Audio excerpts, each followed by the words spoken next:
Tässä on tämä TD-heitto. Hyvä yksilösuoritus, että katse palloa, keskity pallo käsiin, riittävä pomppu. Tämä on niinku huikea yksilösuoritus täällä. Kyllä, ja aivan viimeisellä sekunnilla laittaa me siinä pallon liikkeelle. Kyllä, lähellä oli, ja kyllä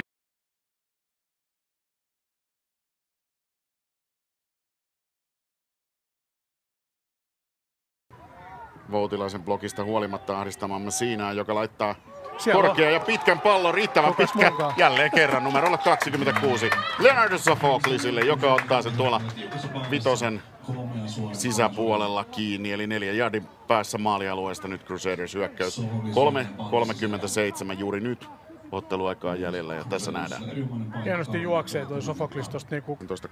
18:30 alkava ottelu ja 18 ruudusta nähtävä lähetyksen alku, kun Sophoklista haetaan.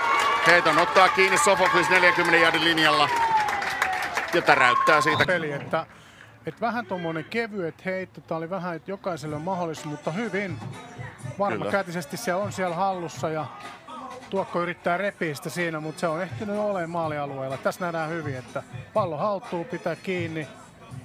Kyllä, se kyllä vähän hyökkääjää siten, että molemmilla puolilla hyökkäyslinjaa 2. Sophoklisille palloja. Sitä mitä mä toivoin, että toinen Johnson kun puuttuu, Cedric ei ole paikalla, niin vähän ja Crocodilesin johtolukemat ja nyt mä siinä lukee ja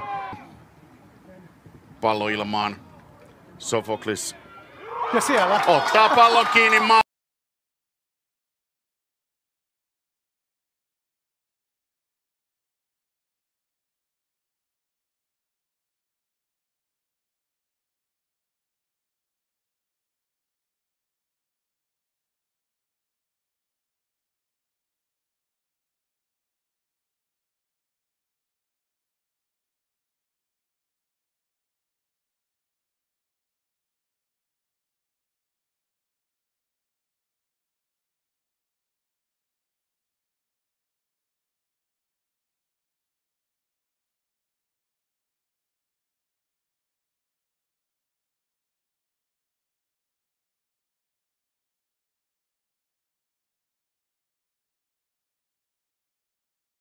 one off.